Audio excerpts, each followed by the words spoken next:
कविता अपने माता पिता की बहुत लाडली थी। 3 बड़े भाइयों की बहन थी। कोई भी चीज मांगने पर उसी वक्त सामने हाजिर हो जाती। पूरे घर में रौब था उसका। पूरे परिवार और नौकरों पर राजकुमारी की तरह हुक्म चलाती थी कविता।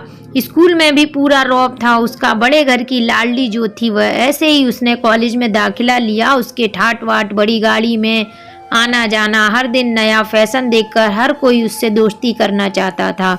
थोड़े ही दिनों में उसके बहुत से दोस्त बन गए। पूरे कॉलेज में उसकी अपनी एक अलग ही पहचान थी। इन दिनों उसके घर एक रिश्ता आया। खानदानी लोग थे और पापा की पुरानी जान पहचान थी। उनके साथ कविता के साथ कोई जबरदस्ती नहीं थी, पर कविता ने फिर भी हाँ कर दी, क्योंकि वह अपने परिवार से बहुत प्यार करती थी।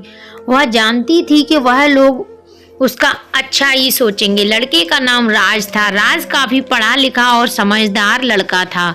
ससुराल वाले भी बहुत अच्छे थे। ससुराल में कविता की जगह वैसी ही थी जैसी कि मायके में। कोई भी कार्य कविता की सलाह के बिना नहीं होता था। सबकी लाडली बहू बन गई थी वह। फिर उसके घर एक बेटे का जन्म हुआ। राहुल कविता को जान से प्यारा था। पोता पाकर ससुराल वाले तो फूले नहीं समाते थे।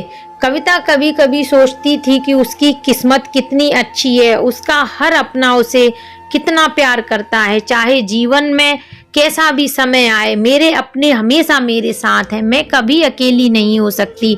कितनी खुशकिस्मत हूँ मैं। पर शायद कविता की खुशियों को उसकी अपनी ही नज़र लग गई थी। एक दिन वह मायके जाने की जिद कर बैठी। राज को बहुत काम था, लेकिन वह फिर भी उसे ले गया। रास्ते में उनकी गाड़ी अन्य गाड़ी से टकरा गई। कविता, राज और राहुल बहुत बुरी तरह से जख्मी हो गए। काफी दिनों के इलाज के बाद राज और राहुल तो ठीक हो गए, लेकिन कविता पूरी तरह ठीक ना हो सकी। सर पर चोट लगने के कारण वह अपनी आंखों की रोशनी खो बैठी। अब कविता की किस्मत जैसे उल्टे पांव चलने लगी। मायके वाले कुछ दिनों तक उसे मिलने आते रहे, फिर कभी कभार फोन ही करके पूछ लेते कि अब कैसी हो। धीरे धीरे ये सिलसिला भी काफी कम हो गया। ससुराल वालों की सहानुभूति भी कम होने लगी। घर में किसी को पास बैठने के लिए कहती तो जवाब मिलता, बहुत काम है, अब तुम भी हाथ नहीं बटा सकती। राज भी चिड़चिड़ा हो गया था। बस राहुल ही था उसके साथ, जिसके साथ हंसते खेलते उसका वक्त गुजरता। एक दिन कविता के हाथ से कुछ सामान गिर गया, जिसकी वजह से राहुल को हल्की सी चोट लग गई। कविता के सास ससुर ने राहुल को उससे अलग कर दिया कि कहीं उसके ना देखने की वजह से बच्चे को कोई नुकसान ना हो जाए। कविता अंदर से टूट चुकी थी। एक दिन उसने सबके सामने मायके जाने की इच्छा रखी तो राज उसे तुरंत मायके छोड़ आया, जैसे कि वह भी यही चाहता था। लेकिन राहुल को उसके साथ नहीं भेजा गया। कविता कभी राहुल से दूर नहीं रही थी, पर अपनी कमी के कारण उसने ज्यादा बहस नहीं की। कविता को लगा कि वह 3-4 दिन तक वहां रहेगी तो थोड़ा हवा पानी बदल जाएगा, क्योंकि वह कितने दिनों से कहीं भी बाहर नहीं गई थी। घर वाले भी इतने दिनों बाद उसे देखकर कितने खुश होंगे।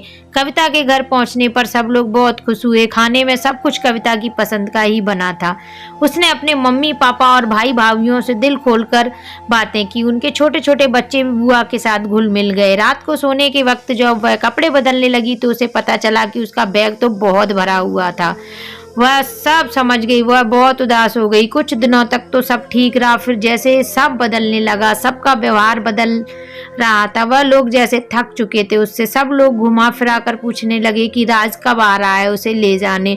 वह बहाना बना देती, जबकि वह जानती थी कि उस घर में अब उसके लिए कोई जगह नहीं। कविता से चलते चलते वक्त कुछ न कुछ नुकसान हो जाता। थोड़ी बहुत टोका टाकी उसे सुनाई देती, वह टाल देती। एक दिन उसके हाथ से लगकर एक कीमती फूलदान टूट गया। छोटी भाभी ने बहुत हंगामा मचाया। कविता के माता पिता रोज रोज के झमेलों से तंग आ गए थे। उन्होंने राज को खुद फोन कर दिया। राज कविता को अपने घर ले गया।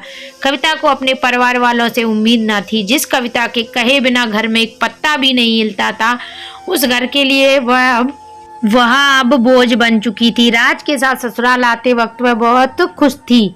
क्योंकि वह अपने घर जा रही थी, अपने जिगर के टुकड़े राहुल के पास। परंतु यह खुशी भी कुछ पल की ही थी। सारा बंदोबस्त पहले ही किया हुआ था। कविता को सीधे ऊपर वाले कमरे में पहुंचा दिया गया।